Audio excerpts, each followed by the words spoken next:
तो भाई साहब बुरा मान जाएंगे, और अगर ये कहते हैं कि भाई साहब ने सही किया तो देवी जी बुरा मान जाएंगी। भाई अब तो विडंबना है दोनों तरफ से। बोले क्या, लेकिन पत्रकार सामने खड़े, महाराज कुछ तो बोलो, आपके भाई साहब ने आपके साले साहब को मार दिया। भगवान कुछ बोले नहीं, चुप रहे। क्यों नहीं बोले? स्नेह भंग भयात हरि।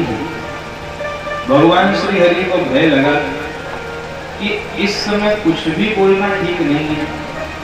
ये कहता हूं कि भाई साहब ने ठीक किया, रुक्मिणी को मारा, तो देवी जी बिल्कुल नाराज हो जाएंगे, उनके भाई हैं। ये कहता हूं कि भाई साहब ने गलत किया, तो मैं भाई साहब तो नाराज होने के लिए तैयारी खड़े, इसलिए कुछ बोले ही नहीं भगवान। तो इस प्रकार रुक्मिणी की नातिन के साथ पहला विवाह हुआ अनिरुद्ध जी महाराज का, और इनका दूसरा विवाह हुआ बाणासुर की बेटी उषा के साथ में। बाणासुर की पुत्री जिसका नाम है उषा। उषा ने अनिरुद्ध जी के साथ स्वप्न में समागम किया, और उषा ने जब यह बात अपनी सखी चित्रलेखा को बताई, तो चित्रलेखा अनेक प्रकार के चित्र बनाने में निपुण थी। बनाते बनाते उसने अनिरुद्ध जी का एक चित्र बना दिया, और जैसे ही अनिरुद्ध जी का चित्र बना करके दिखाया, अनिरुद्ध जी को देखते ही उषा शर्मा गई, और तब चित्रलेखा समझ गई कि यही वो पुरुष है जिनके साथ में इनका विवाह होगा। तो चित्रलेखा गई और जाकर के अपनी जादुई विद्या से अनिरुद्ध जी का अपहरण कर लिया। अनिरुद्ध जी का अपहरण करके चित्रलेखा ले आई, और अनिरुद्ध जी उषा दोनों साथ में बाणासुर के घर में ही रहने लगे। एक दिन अचानक से किसी बात पे अनिरुद्ध जी जोर से हंस पड़े, तो सैनिकों ने जाके बता दिया, महाराज आपकी कन्या के घर से, आपके कन्या के कमरे से किसी पुरुष के हंसने की आवाज सुनाई पड़ रही है। अच्छा, बाणासुर ने आकर के देखा, अनिरुद्ध जी महाराज पकड़े गए, सो जेल में डाल दिया। बाणासुर ने अनिरुद्ध जी को जेल में डाल दिया। अब इधर एक दिन नारद जी भगवान कृष्ण के पास आए, बोले प्रभु सब ठीक चल रहा है? भगवान ने कहा, नारद जी महाराज सब तो ठीक चल रहा है, एक अनिरुद्ध जी की कोई खबर नहीं लग रही। नारद जी ने कहा, लगेगी भी कैसे, वो तो बाणासुर के यहाँ जेल की हवा खा रहे हैं। भगवान ने कहा, जेल की हवा खा रहे हैं क्यों भाई? अरे बोले ऐसी ऐसी बात है। अच्छा, तब भगवान को सारा रहस्य पता चला, तो भगवान ने तुरंत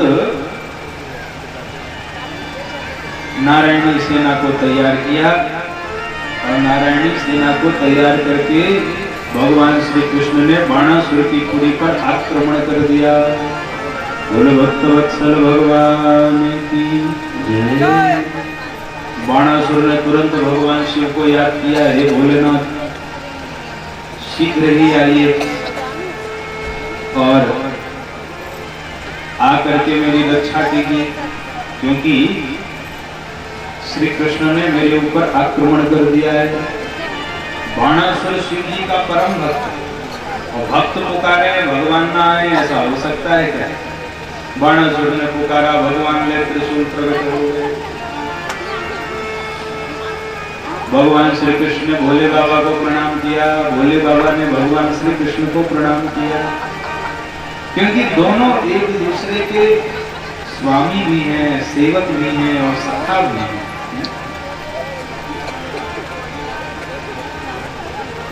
सेवक स्वामी सखा सिय पी के,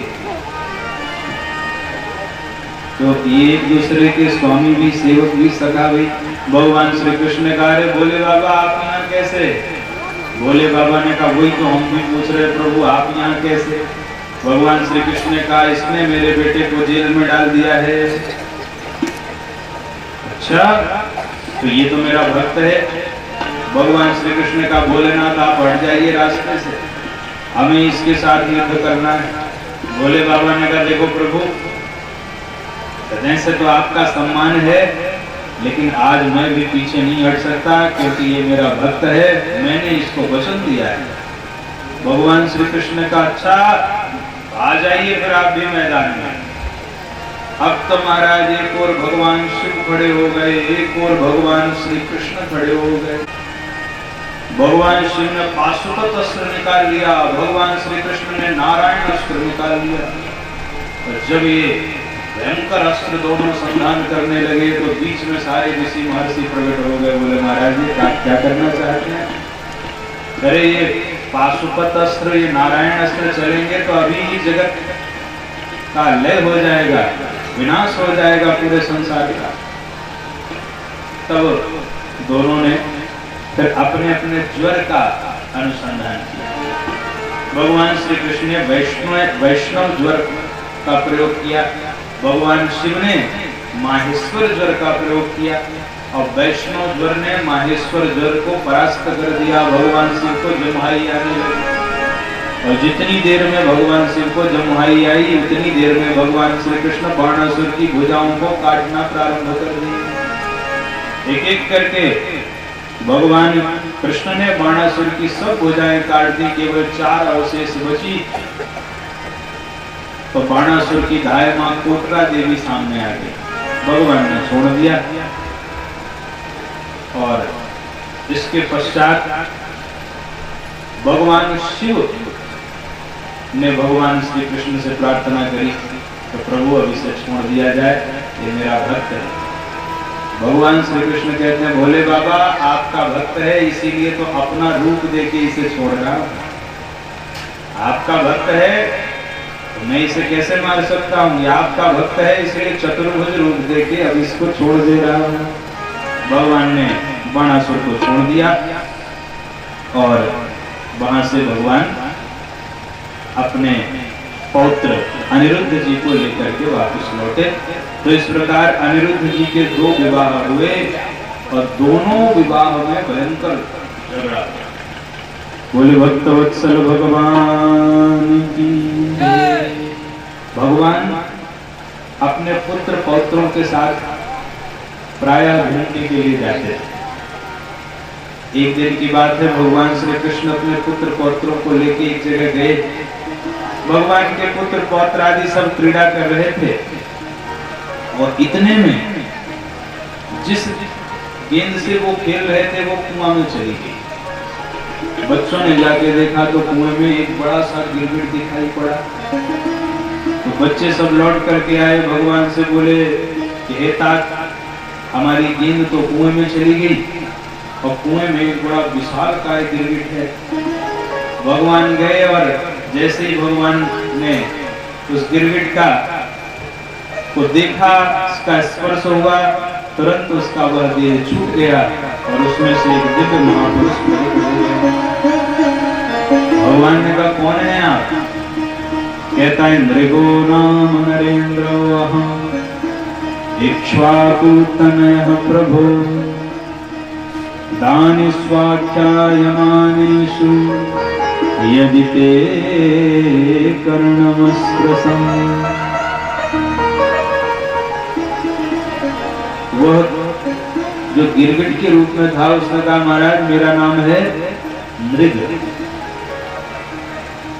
मैं इक्ष्वाकु का बेटा हूं। नृगो नाम नरेंद्रो हम इक्ष्वाकु तनयः प्रभो, मैं इक्ष्वाकु का बेटा हूं। और अगर आपके पास दानियों की कोई पर्ची गई होगी तो उसमें सबसे पहला नाम मेरा रहा। भगवान ने कहा, अच्छा कितना दान किया तुमने? राजा नृग ने कहा, प्रभु मैंने इस पृथ्वी में जितने कण होंगे धूल के, उतनी गायों का दान ब्राह्मणों को किया है, और ऐसे नहीं किया उनके खुर और सींग को सोने से मढ़वा करके दान किया है। भगवान ने कहा, इतने बड़े दानी थे तो गिरगिट क्यों बन गए? अगर तुमने इतनी गायों का दान किया तो गिरगिट क्यों बनना पड़ा? राजा नृग ने कहा, प्रभु एक गलती हो गई। भगवान ने कहा, क्या गलती हो गई? बोले मैंने एक ब्राह्मण को एक गाय दान करी और वही गाय फिर वापस आकर के मेरी गायों में मिल गई गलती से, और गलती से मैंने उसी गाय को दूसरे ब्राह्मण को दे दिया। अब वो दोनों ब्राह्मण झगड़ने लगे, वो कहे ये मेरी गाय है, दूसरा कहे वो मेरी गाय। तो निर्णय न हो सका तो दोनों ब्राह्मण मेरे पास आए और पहले ब्राह्मण ने कहा बताओ महाराज ये गाय तुमने हमें दान करी थी कि नहीं? तो मैंने सिर हिलाया, करी थी। दूसरे ब्राह्मण ने कहा महाराज आपने ये गाय हमें दान करी थी कि नहीं? तो ब्राह्मण ने सिर हिला दिया कि करी थी। और तो दोनों ब्राह्मणों को क्रोध आ गया कि महाराज आप तो हम ब्राह्मणों का अपमान कर रहे हैं, जो पूछता है उसी को सिर हिला देते हैं। आप जाइए हम श्राप देते हैं कि ऐसे ही सिर हिलाते रहिए, गिरगिट बन जाइए आप। तो जब हमारी मृत्यु हुई, यमराज ने पूछा पहले पुण्य का फल दिया जाए कि जो गलती हुई है उसका? बोले जो गलती हुई पहले, तो उसी के परिणाम स्वरूप में गिरगिट हुआ। लेकिन प्रभु मैं तो ये मानता हूँ कि मेरे लिए श्राप से बढ़कर के और कुछ नहीं हो सकता। इतनी गायों का दान करने से जो पुण्य मिला होगा उससे करोड़ गुना बड़ा पुण्य तो मुझे उन ब्राह्मणों के श्राप से मिल गए जो साक्षात आपके दर्शन हो गए। तो प्रभु आप कृपा करें कि बस ऐसे ही आपकी कृपा बनी रहे। अंतर ध्यान हो गए राजा नृग, और भगवान अपने बच्चों से कहते हैं कि देखो बेटो बच्चों, जीवन में कोई भी अपराध कर लेना मैं तुम्हारी रक्षा कर लूंगा। ब्राह्मण के धन की चोरी कभी मत करना। अगर ब्राह्मण के धन की चोरी करोगे तो स्वयं मैं भी तुम्हारी रक्षा नहीं कर पाऊंगा, इसलिए ब्राह्मण के धन का हरण मत करना। भगवान अपने बच्चों को सुंदर उपदेश देते हैं। नाहं हलाहलं मन्ये विषम यस्य प्रतिक्रिया, ब्रह्मस्त्वं हि विषम प्रोक्तं नास्य प्रतिविधिर्भुवि। इस प्रकार भगवान ने राजा नृग पर कृपा की। बोल भक्तवत्सल भगवान की जय। श्रीमद्भागवत महापुराण की जय। अब एक दिन की बात, दाऊ भैया ने भगवान से कहा कि कन्हैया कभी तुम्हारा वृंदावन जाने का मन नहीं करता? भगवान ने कहा भैया करता तो है, लेकिन अब समय रहता नहीं है, इसलिए एक काम करो तुम ही इस बार वृंदावन जा करके घूमो। तो भगवान श्री कृष्ण के कहने से दाऊ भैया वृंदावन घूमने के लिए आए और दाऊ भैया ग्वाल वालों और सबको लेकर के जमुना जी स्नान करने के लिए गए। अब दाऊ जी जहां बैठे थे वहीं से उन्होंने जमुना जी को पुकारा कि हे जमुने, मैं तुम्हें आदेश देता हूं कि तुम यहीं पर आकर के हम सबको स्नान करवाओ। जमुना मैया ने ध्यान नहीं दिया तो दाऊ भैया को इतना क्रोध आया कि उन्होंने अपना हल मुसल लेकर के जमुना मैया को 3 जगह से टेढ़ा कर दिया और तब जमुना मैया प्रकट हुई। राम राम महाबाहु ना जाने तब विक्रम, यस्यैकांसेन विधृता जगती जगतः। भगवान सुखदेव जी कहते हैं राजन, आज भी मथुरा मंडल में जमुना जी 3 जगह से टेढ़ी होकर के बहती हैं और दाऊ भैया के प्रताप को प्रदर्शित करती हैं। इस प्रकार अब इधर बलराम जी तो वृंदावन में आनंद ले रहे हैं, लेकिन जब राजाओं को पता चला कि बलराम जी वृंदावन चले गए हैं और भगवान श्री कृष्ण अकेले हैं, तो एक पौंड्रक नाम का राजा और उसका एक मित्र था जिसका नाम था काशी राजा। तो पौंड्रक नाम के राजा से काशीराज ने कहा, देखो महाराज, बड़ा अच्छा अवसर है अपने को भगवान सिद्ध करने का, क्योंकि बलराम जी इस समय है नहीं, श्री कृष्ण अकेले हैं, इस समय वो कुछ कर नहीं पाएंगे, इसलिए एक काम करो, तुम अपने को भगवान सिद्ध कर दो। और पौंड्रक ने ऐसी व्यवस्था करी, बिल्कुल व्यवस्थाएं सब उसके पास, चक्र भी था उसके पास, लेकिन भगवान का चक्र आदेश करने पे चलता था, उसका चक्र खटका दबाने पे चलता था। सारी व्यवस्था उसकी आधुनिक, उसके पास गरुड़ भी उसने बना लिया भगवान को, उसका गरुड़ भी ऐसे ही वो बटन दबाए तो गरुड़ उड़ने लगता है। जो कुछ भगवान चतुर्भुज, तो उसने भी 2 हाथ नकली लगवा दिए, मैं ही भगवान हूँ और दूसरा कोई भगवान नहीं है, मेरी ही पूजा करो, मैं ही जगत का उद्धार करने के लिए अवतरित हुआ हूँ। देखो मित्र अगर अच्छा न मिले, हम लोग की कहावत है, तो तितलौकी दूजे नीनी चढ़ी। एक तो वैसे ही इस तरह का स्वभाव उसका कि भगवान बन रहा था, और ऊपर से मित्र ऐसा मिल गया काशीराज जैसा कि उसने कहा, एक पत्र लिखो द्वारिकाधीश के पास, और पत्र लिख करके उनको कहो कि तुम झूठ मूठ का वासुदेव बनने का नाटक करते हो, असली वासुदेव श्री कृष्ण मैं हूँ, असली वासुदेव भगवान मैं हूँ। पत्र लिख करके भेजो।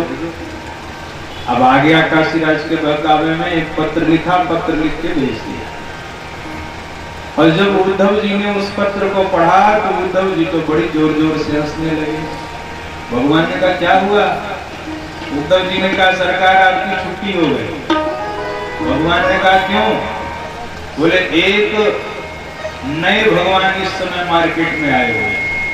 अच्छा, उन्होंने लिखा है कि मैं ही वासुदेव हूँ, मैं ही परब्रह्म हूँ, दूसरा कोई मेरे अतिरिक्त भगवान नहीं है, इस बात को मान लो, और नहीं तो मैं छोड़ूंगा नहीं।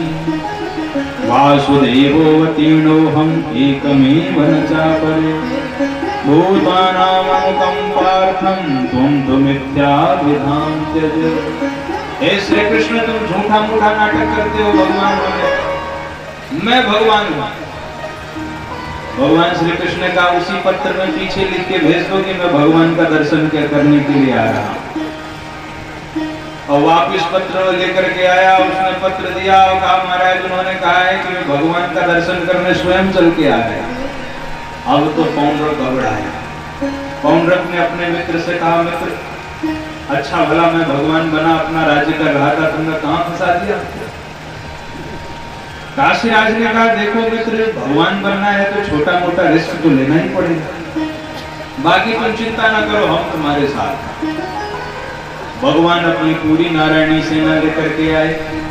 तो जैसे ही पौंड्रक ने भगवान को देखा, पौंड्रक ने अपना एक फटका दबाया तो उसका गरुड़ उड़ते उड़ते आ गया, दूसरा फटका दबाया तो उसका सुदर्शन चक्र चल करके आ गया। भगवान को भी बड़ी हंसी आई तो भाई कुछ भी हो पर इसकी कारीगरी का तो कोई जवाब नहीं। बिल्कुल भगवान के ही जैसा दिखने वाला वाहन, भगवान के जैसा चलने वाला चक्र, भगवान के जैसा स्वरूप। तो भगवान को दया आई कि इसने ये भले ही नकली भगवान बना लेकिन कितना चिंतन किया होगा मेरा। तब भगवान ने उसको मार करके और उसको भी दीन जानते ही निज पद दिया। भगवान ने उसका वध किया, पौंड्रक का भगवान ने उद्धार किया। बोलो भक्तवत्सल भगवान की। इस प्रकार भगवान ने पौंड्रक पर कृपा करी। एक बार श्री नारद जी महाराज ने सोचा कि देखें तो सही कि भगवान 16,108 वाणियों के बीच में रहते कैसे हैं।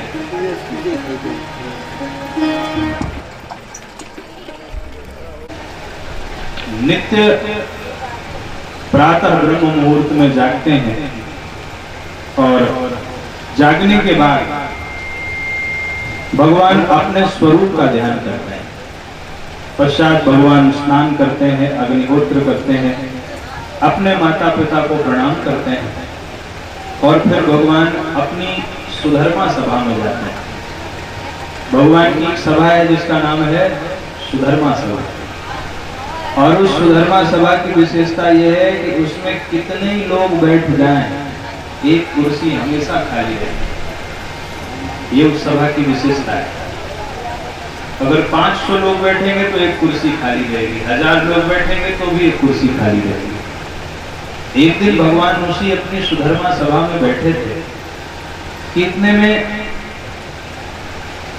नारद जी महाराज आए और नारद जी महाराज ने कहा कि प्रभु, पांडव राजसूय यज्ञ करना चाहते हैं और उसी राजसूय यज्ञ में सम्मिलित होने के लिए उन्होंने आपको बुलवाया है।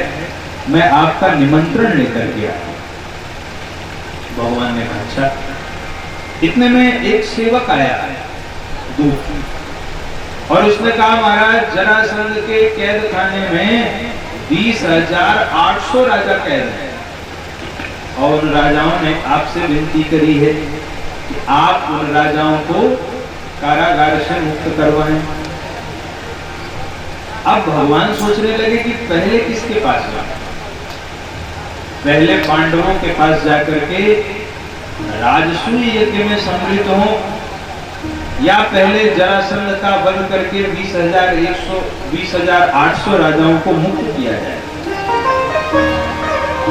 भगवान के परम मित्र उद्धव जी ने कहा प्रभु, पहले पांडवों के यहाँ चला जाए, वहां से फिर हम लोग जरासंध का वध करने की योजना बनाएंगे।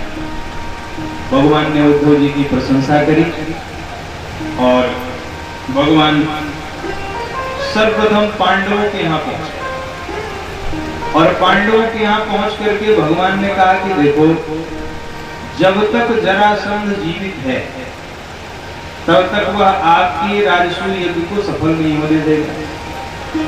बिना उसकी मृत्यु के राजसूय यज्ञ सफल नहीं हो सकता। तो पहले हम उसको मारने का उपाय करें और उसके बाद राजसूय यज्ञ करें।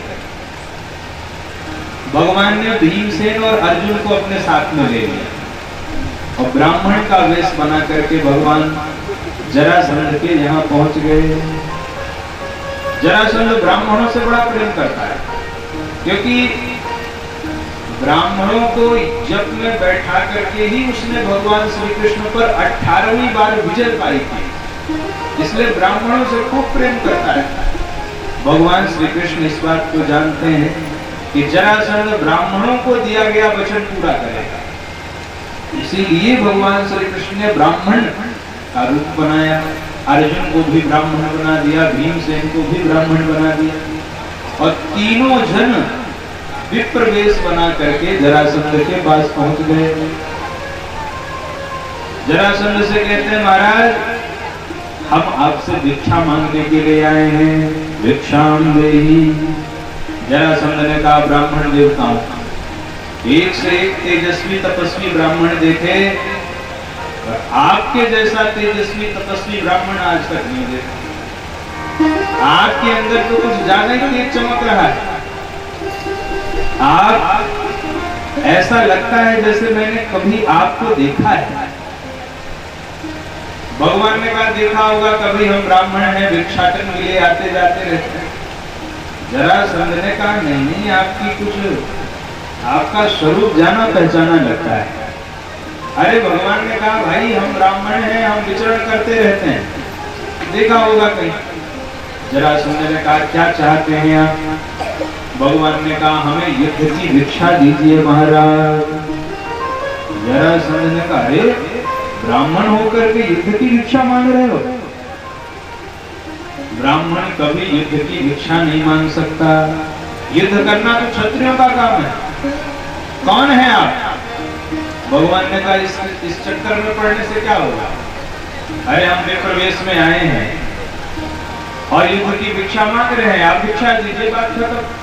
जरासंध ने कहा भिक्षा युद्ध की मैं दे दूंगा, लेकिन पहले परिचय दो।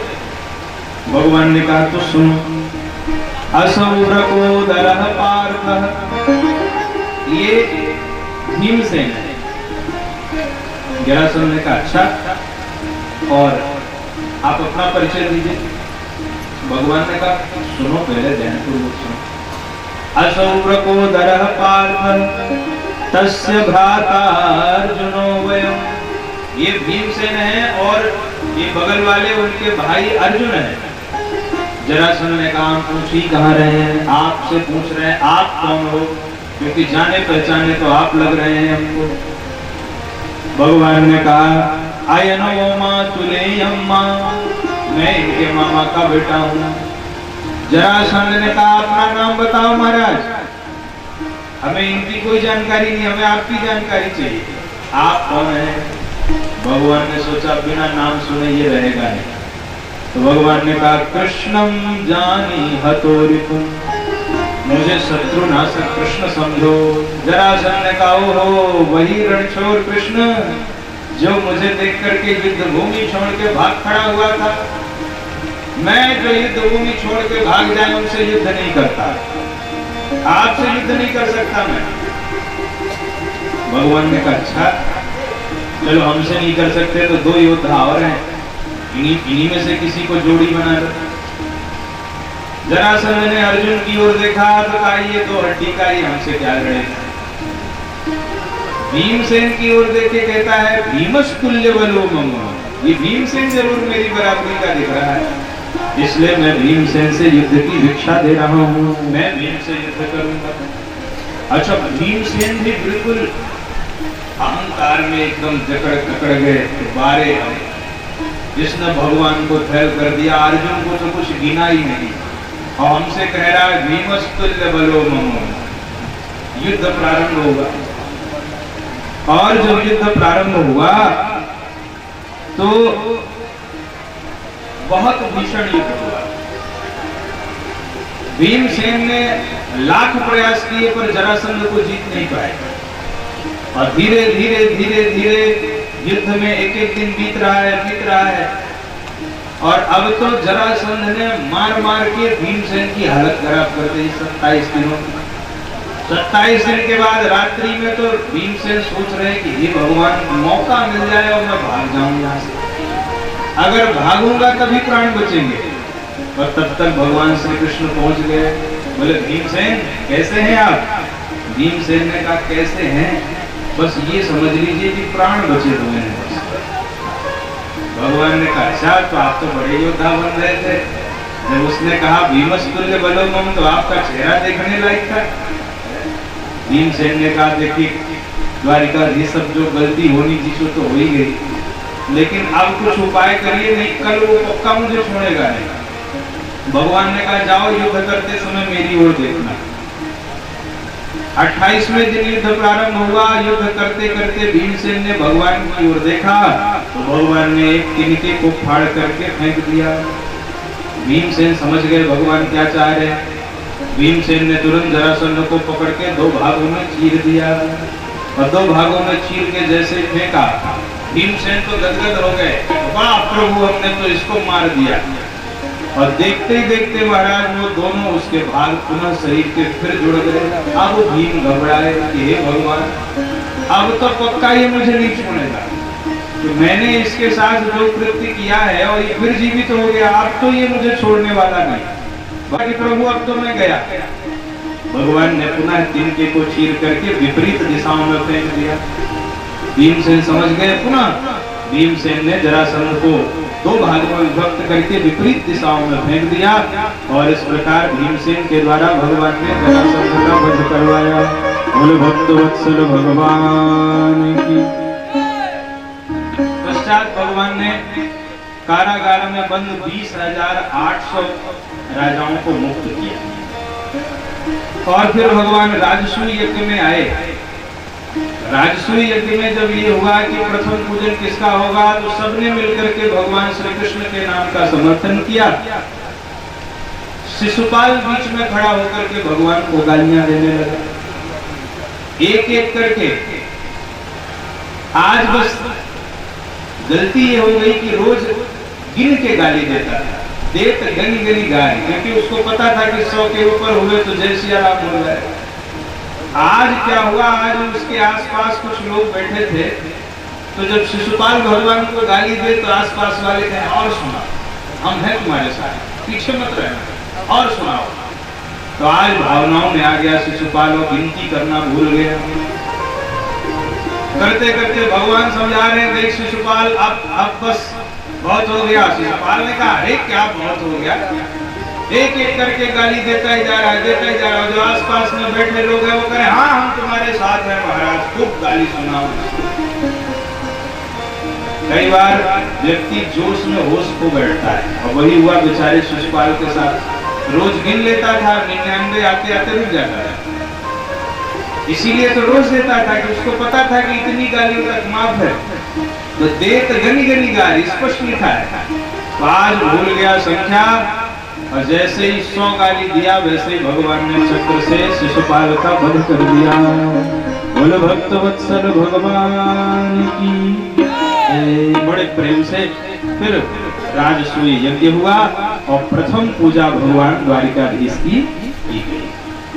आइए दो बार हम लोग भी भगवान नाम का आश्रय लें, फिर बड़े भाव से सुदामा जी महाराज के पावन चरित्र को हम लोग श्रवण करें।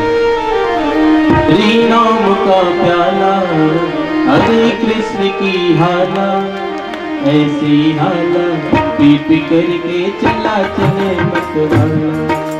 हरि नाम का प्याला, हरे कृष्ण की हाला, ऐसी हाला पी पी करके चला चले मतवाला। सभी लोग तालियों की सेवा करते रहे, भाव के साथ।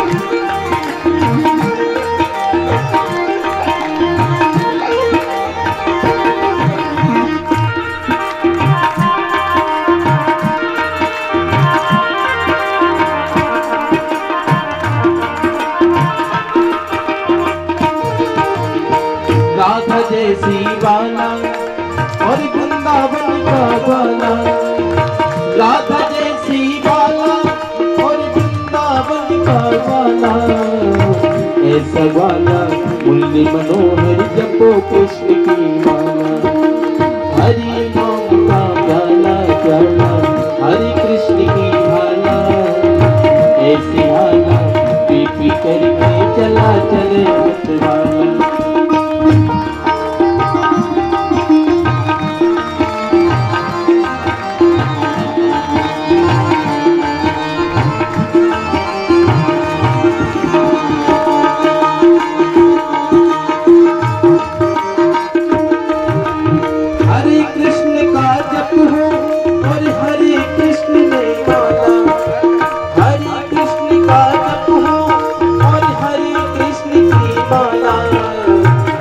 ज्योति से हृदय शुद्ध हो निकले मन की ज्वाला।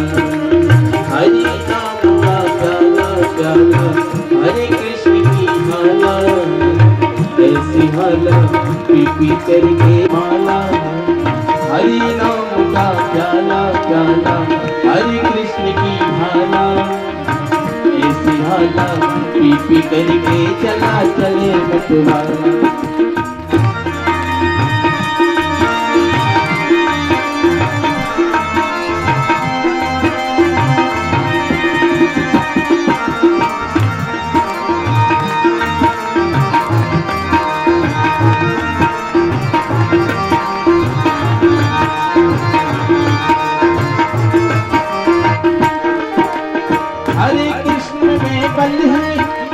कृष्णा जल और थल है, हरे कृष्ण में बल है और कृष्णा जल और थल है। ऐसे जल थल नभ में पी लो नारायण की हाला। हरे कृष्ण की हाला, हरि नाम का प्याला प्याला, हरे कृष्ण की हाला, ऐसी हाला पी पी करके चला चले मतवाला। हरि नाम का प्याला प्याला, हरे कृष्ण की हाला, ऐसी हाला पी पी करके चला चले मतवाला।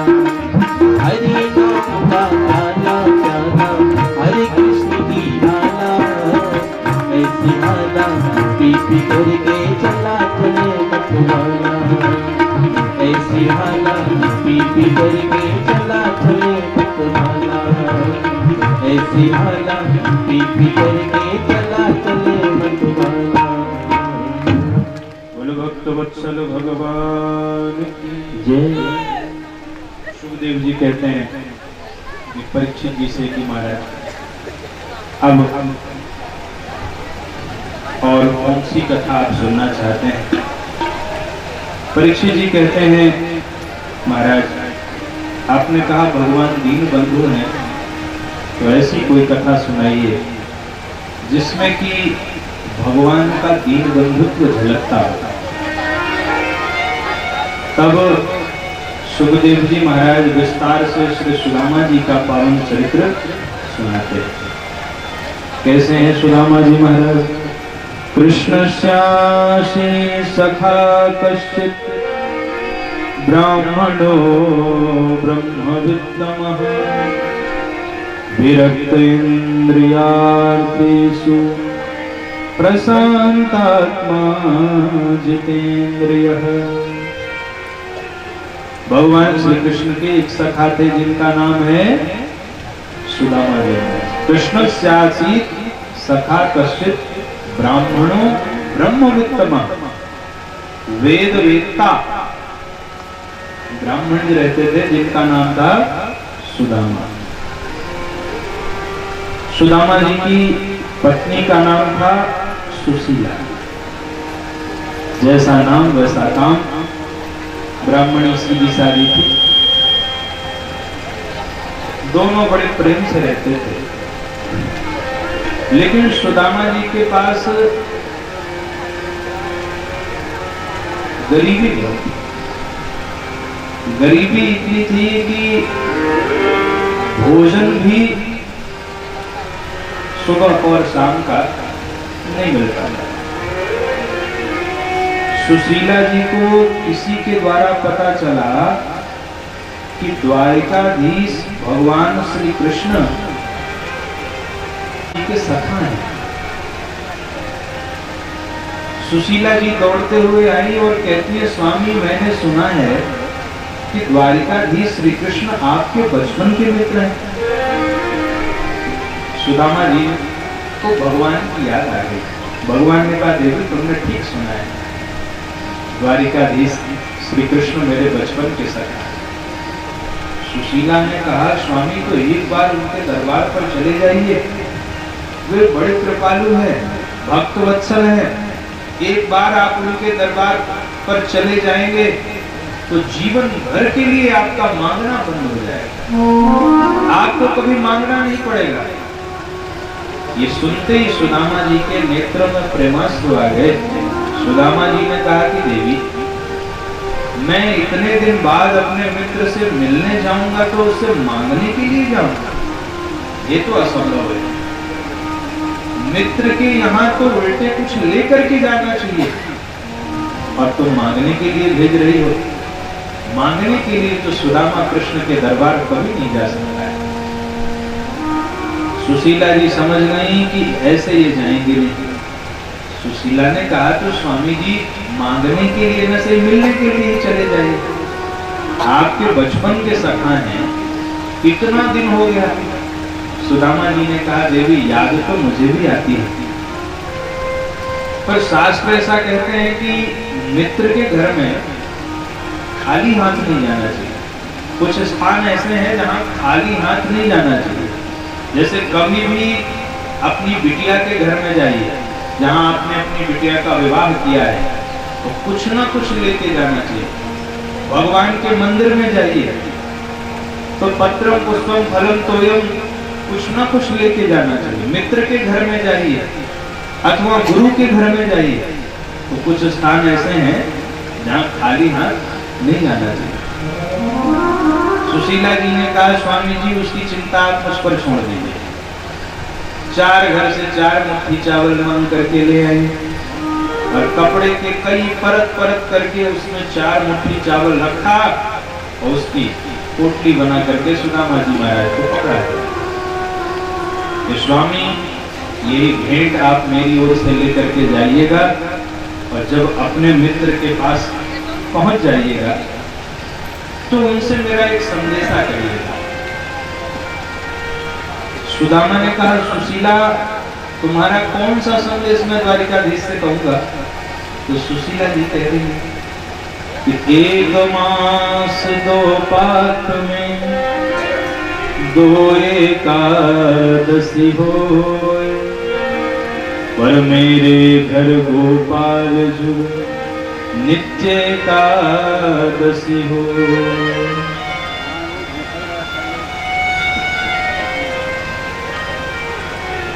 बोले भक्तवत्सल भगवान की जय। 1 मास 2 पाक में 2 एकादशी हो, मेरे घर गोपाल नित्य एकादशी हो। सुदामा जी वहां से चल पड़े और भावना कितनी सुंदर है। भगवान कहते हैं कि जब मेरा भक्त मुझसे मिलने के लिए एक कदम आगे बढ़ाता है तो मैं अपने भक्त से मिलने के लिए 60 कदम चल करके आता हूं। जो तू आवे 1 पग मैं आऊं पग 60। सुदामा जी महाराज भगवान से मिलने के लिए चल रहे हैं। दूर नगरी बड़ी दूर नगरी, बड़ी दूर नगरी, कैसे आऊं रे कन्हई, कैसे आऊं रे कन्हई, तेरे गोकुल नगरी बड़ी दूर नगरी, दूर नगरी बड़ी दूर नगरी, कान्हा दूर नगरी बड़ी दूर नगरी। बोलिए सुदामा जी महाराज की।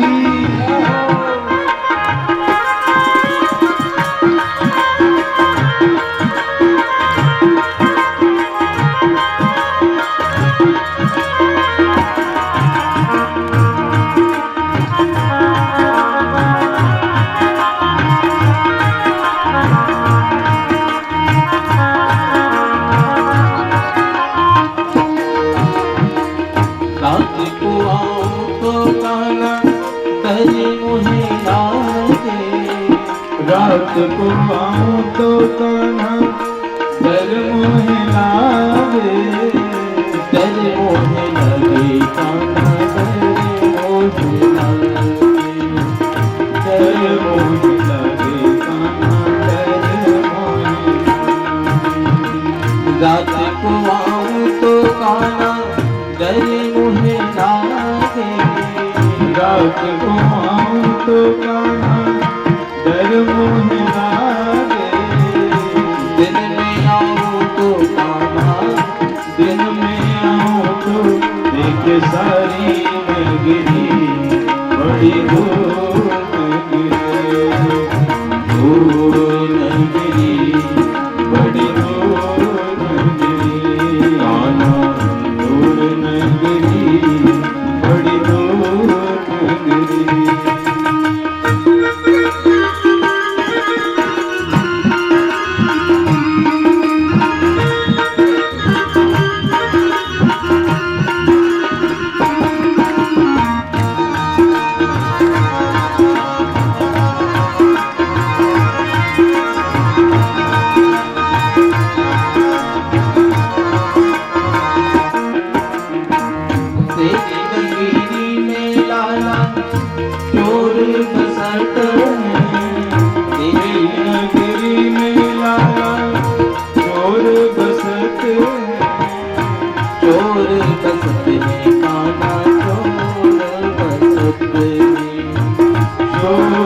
बसत में कान्हा चोर बसत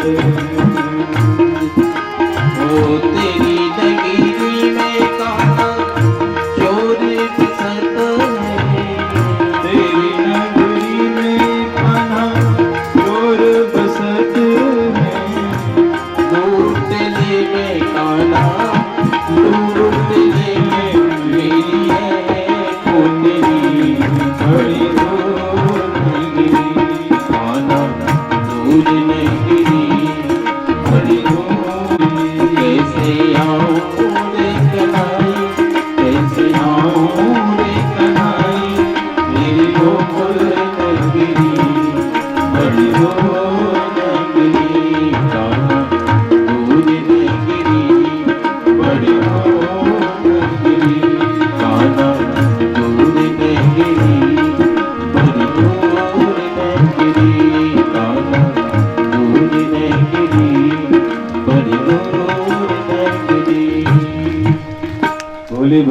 वत्सल भगवान की जय। सुदामा जी महाराज जब चले, चलते चलते थक गए और थक करके सुदामा जी महाराज सो गए।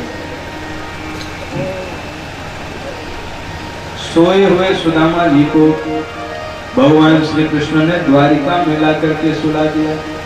अपने योग माया के प्रभाव से सुदामा जी जहां सोए थे वहां से उनको द्वारिका में ही सुला दिया। अब नींद खुली तो सुदामा जी चारों ओर देखने के रहे।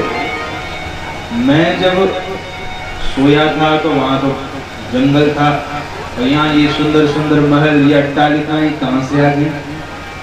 उठे और आंख मीटते मीटते और गए और द्वारिका वासी से जाके पूछते, महाराज द्वारिका का पता बता दो। द्वारिका वासी मुस्कुराते हुए कहता, महाराज द्वारिका में ही खड़े होकर द्वारिका का ही पता पूछ रहे हो। सुदामा जी ने कहा, क्या ये द्वारिका है? और क्या? तो हम द्वारिका में गए। अच्छा एक बात बताओ भैया, द्वारिका है तो यहाँ मेरा कृष्ण कहाँ रहता है? कौन कृष्ण महाराज? कौन से कृष्ण की बात कर रहे हैं? अरे कृष्ण को नहीं जानते, वो यहाँ का बहुत बड़ा राजा है। और जैसे ही सुना तो द्वारिकावासी हक्का बक्का रह गया। उसने कहा, हे महाराज ऐसे नाम दिया जाता है हमारे राजा का?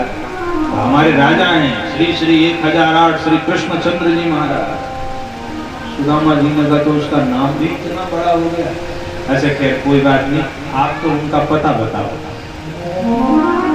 द्वारिकावासी ने कहा, देखो महाराज इस समय जितने महल दिखाई पड़ रहे हैं ये सब उन्हीं के हैं। और ये जो शुभ्र धवल वर्ण का यह महल है, इसमें द्वारिकाधीश प्रभु रुक्मिणी मैया के साथ निवास करते हैं। आप इसी महल में चले जाएं। अब भागवत जी के अनुसार तो सुदामा जी का सीधे प्रवेश हो गया है। भागवत जी में ऐसा वर्णन नहीं है कि सुदामा जी को रोका गया हो, उनसे पूछा गया हो कौन हो, कहां से आए हो, क्यों आए हो, ऐसा कोई वर्णन नहीं। क्यों? क्योंकि भगवान के राज्य में ब्राह्मणों के लिए कोई रोक टोक नहीं। वो जब चाहे भगवान के यहाँ जा सकते थे। तो भागवत जी में तो ऐसा वर्णन नहीं है, लेकिन नरोत्तम दास जी ने बड़ा सुंदर लिखा है।